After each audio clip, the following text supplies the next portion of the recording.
They called her strange. They said the billionaire's daughter was broken, spoiled, impossible to handle. She never spoke, never smiled. She lived in silence, while the world whispered behind her back. But one day, a poor boy walked into her life and saw something no one else did. He didn't see a broken girl. He saw a soul begging to be understood. And what he did next shocked the entire mansion and changed her life forever.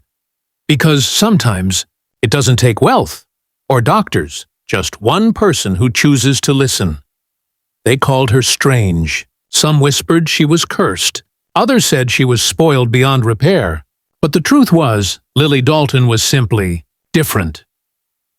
Inside the billion-dollar Dalton estate, a mansion so large it had rooms nobody had ever stepped into, the little girl with ocean blue eyes lived in silence. Her father, Richard Dalton, one of the richest men in the city, was too busy expanding his empire to notice that his only daughter had stopped speaking. Lily didn't play with dolls like other children. She didn't laugh when others did. She never liked being hugged or spoken to loudly. Instead, she'd spend hours sitting by the window of her golden room, aligning her colorful toy blocks into perfect patterns: red, blue, yellow, green, repeating the sequence until it felt right. And when anyone moved even one piece, she'd scream in panic, covering her ears, rocking back and forth, tears rolling down her face. But no one tried to understand why. Her teachers at the elite academy said she was lazy and disrespectful. Her governess complained that Lily refused to learn. Even her father thought it was just an attitude problem. "She needs discipline, not sympathy," he said coldly during dinner one night. The maids pitied her, but fear of the strict household rules kept them distant. The mansion echoed with footsteps, yet Lily lived in a world of silence, her own small universe where light, color, and rhythm made sense, but people did not. Then, one day, a boy entered her quiet world. His name was Ethan, 14 years old, the son of the new janitor. He wore worn-out sneakers, his hands always dusty from helping his father clean the marble floors. Unlike everyone else, Ethan didn't stare at Lily like she was broken. He noticed her from afar, how she'd gently sway when she heard the sound of rain, how her fingers danced on the window glass as if she were tracing invisible music. When the other workers warned him, "Don't go near the Dalton girl, she'll scream," Ethan just nodded. But deep inside, he felt something different. She wasn't scary, she was lonely. That night, as he watched her sitting alone again, humming softly to herself, Ethan whispered, almost to the wind, "She doesn't need fixing. She needs someone who listens." And without realizing it, that was the beginning of something extraordinary. The next morning, Ethan arrived at the mansion early. His father handed him a mop and said, "Stay out of trouble. The Daltons don't like noise." But as he cleaned the long marble corridor, he heard something soft, a faint humming. It came from the sunroom. Lily was there, sitting on the floor surrounded by her colorful blocks. Sunlight spilled through the glass ceiling, painting her pale face with gold. She was arranging her blocks in a perfect line, red, blue, yellow, green, then starting all over again. Just then, one of the maids accidentally brushed her arm against the blocks. They scattered. Lily froze. Her breathing quickened. Her fingers twitched as she whispered, "No, no, no!" Her voice trembled with panic. The maid stepped back, terrified. Before anyone could say anything, Ethan knelt down quietly beside her. He didn't speak. He just began picking up the blocks, carefully, one by one, and placing them back in the exact same order she had before. When he reached the last one, Lily looked at him for the first time. Her eyes, wide and unsure, met his. "Blue first," she whispered, almost like a secret. Ethan smiled gently. "Okay, blue first." That tiny moment changed everything. From then on, whenever Ethan came to clean, Lily would be nearby. She'd peek from behind doors, watching him curiously. Sometimes she'd leave her toy blocks near where he worked, as if silently inviting him to play. He started bringing her little things he found. A shiny button, a marble, a feather. They built quiet patterns together. Ethan never spoke too much, and she never had to force words. It was communication without words, through color, order, and calm. One afternoon, as they sat by the big window, Ethan played a small melody on his old phone. A soft piano tune. Lily froze, then slowly relaxed. Her head tilted, her eyes softened. For the first time, she smiled. "She likes it," whispered one maid, amazed, but not everyone saw it that way. Mr. Dalton walked in one evening and saw Ethan beside his daughter. His face turned red with anger. "You're paid to clean floors, not talk to my child," he thundered. Ethan stood frozen, embarrassed, but Lily suddenly clutched his sleeve. Her father had never seen her touch anyone before. For a moment, his anger melted into confusion. Something was changing inside his daughter, and he didn't understand it yet. But Ethan did, because sometimes you don't need wealth or education to understand a heart that speaks in silence.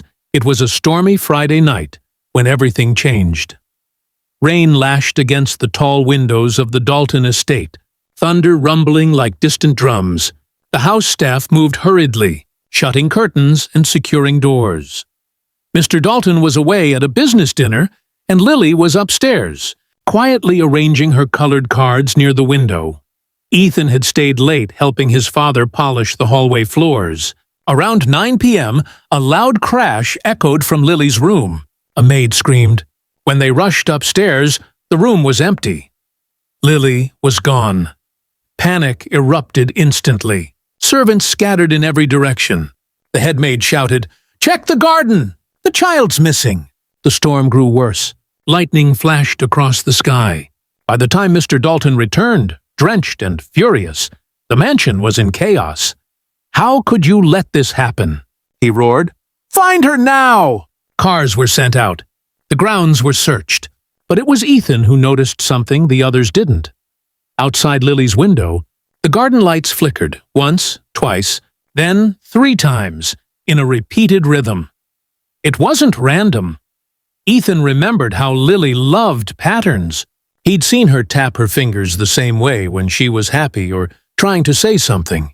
"She's telling us where she is," he whispered to himself. Without waiting for anyone, Ethan grabbed a flashlight and ran out into the storm. His shoes sank into the muddy grass as he followed the flickering path of lights toward the far end of the garden, near the old stone pond. And then he saw her. Lily was kneeling by the water, soaked and trembling. In her small hands, she held a tiny bird struggling in the rain. Tears streamed down her cheeks as she cried, "It can't breathe! Help it!" Ethan didn't hesitate. He threw off his jacket and jumped into the pond, scooping up the bird. His fingers were freezing, but he gently cupped the creature, breathing warmth into it. "It's okay," he said softly. "You saved it." Lily's eyes widened. She blinked through her tears. "Okay?" she whispered, uncertain. "It's okay now," Ethan smiled. The sound of running footsteps came. Guards found them. Ethan drenched, Lily clutching his hand tightly. It was the first time she had ever let anyone touch her. That night, under the cold rain and flickering lights, a poor boy had done the unthinkable. He had broken through a silence that money, doctors, and years of care could not. The morning after the storm, the Dalton mansion was unusually silent. The chaos had faded, replaced by a heavy stillness, like the house itself was holding its breath. Lily lay wrapped in a blanket near the fireplace, her tiny hands clutching a cup of warm milk. Ethan sat a few feet away, his clothes still damp, a towel around his shoulders. He was exhausted, but calm, his eyes fixed on the little girl who now refused to let him out of sight. When Mr. Dalton entered, his footsteps echoed sharply on the marble. The proud, powerful man who once commanded boardrooms now stood unsure, staring at his daughter. She turned her face toward Ethan. Not him. Something cracked inside his chest. He cleared his throat, trying to mask his guilt. "You saved her," he said stiffly. Ethan didn't answer. He simply nodded and looked back at Lily, who was quietly lining up her hot chocolate marshmallows in a perfect square. For the first time, Mr. Dalton noticed everything. The way she avoided eye contact, the way she hummed softly to calm herself, the way she rocked slightly when the room grew too loud. They weren't signs of defiance. They were signs of distress, signs he had ignored for years. Later that day, he called a specialist, a soft-spoken child psychologist named Dr. Elena Moore. After hours of gentle observation, Dr. Moore sat across from him and said carefully, "Mr. Dalton, your daughter isn't misbehaving. She's autistic." The words hit him harder than any business loss ever had. He blinked, stunned. "Autistic?" "Yes," Dr. Moore nodded. "She processes the world differently. Loud sounds, sudden touches, they overwhelm her. But she's incredibly intelligent and observant. She just needs understanding, and someone she trusts." Mr. Dalton's gaze shifted to the boy sitting across the room, softly showing Lily how to balance two marbles. She was smiling, an expression he hadn't seen in years. Dr. Moore added with a gentle smile, "That boy did what no therapy could do in months." He made her feel safe. For the first time in his life, Richard Dalton didn't feel like a billionaire. He felt like a father, one who had failed to see his own child's silent cries. That night, he told Ethan's father, "From now on, your son is not a janitor here. He's family." And as he turned to his daughter, watching her laugh quietly with Ethan, he whispered, "I'm sorry. Lily, I should have listened." Years passed, and the mansion that once echoed with silence was now filled with laughter, music, and light. The Dalton estate had changed, not with gold or luxury, but with understanding. Lily's father had turned one wing of the mansion into a therapy and learning center for children with autism. What started as an act of guilt soon became a mission of love, and at the center of it all was Lily. No longer the quiet, misunderstood girl, but a young woman with confidence in her eyes and purpose in her heart. Ethan never left her side.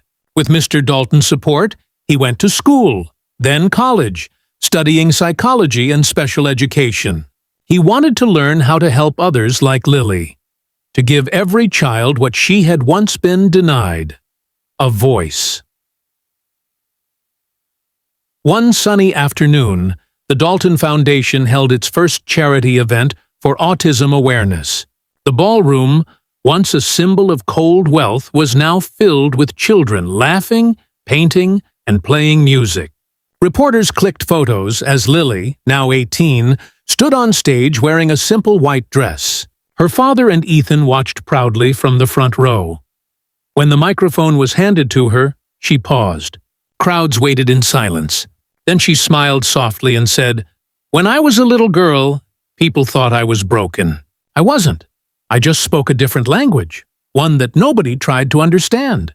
Until someone did." Her eyes met Ethan's across the room. He smiled, tears forming in his eyes. "He didn't try to fix me. He listened. And that's how I learned that love is another way of saying I see you." The room erupted in applause. Mr. Dalton wiped his eyes quietly, his proud heart full of emotion he once thought he was too strong to feel. Later, as the sun dipped behind the garden pond where it had all begun, Lily and Ethan stood together watching the reflection of lights on the water. "Do you ever miss the old days?" Ethan asked softly. Lily shook her head. "No," she said with a gentle smile, "because the old days brought you." And as the wind carried her words across the water, it was clear. What began as a friendship between a poor boy and a lonely girl had turned into something timeless. A story of empathy, redemption, and the power of being truly seen.